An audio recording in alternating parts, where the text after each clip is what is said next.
প্রকৃতির রুদ্ররোষে এক রাতেই ধ্বংস হল বিশাল আম্রকানন।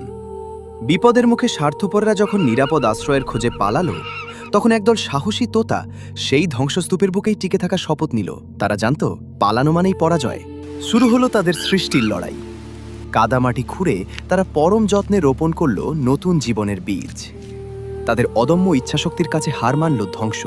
কিছুদিন পরেই রুক্ষ মাটি ফুঁড়ে জেগে উঠল সবুজের সমারোহ। কিন্তু প্রকৃতি তাদের পরীক্ষা নিতে ছাড়ল না। তীব্র খরায় যখন চারাগুলো মৃতপ্রায়, তখন তারা দমে গেল না। বহুদূর পথ পাড়ি দিয়ে বিন্দু বিন্দু জল এনে তারা বাঁচিয়ে তুলল প্রতিটি প্রাণ। আকাশ জুড়ে তাদের এই সম্মিলিত প্রচেষ্টা যেন এক মহাকাব্যিক জীবনযুদ্ধ। সময়ের পরিক্রমায় তাদের ঘাম আর ত্যাগের গল্প লেখা হলো সবুজের পাতায়। যেই মাটি একদিন ছিল জীর্ণশীর্ণ, আজ তা নুয়ে পড়েছে সোনালি ফলের ভারে। যারা একদিন অবিশ্বাসে ছেড়ে গিয়েছিল,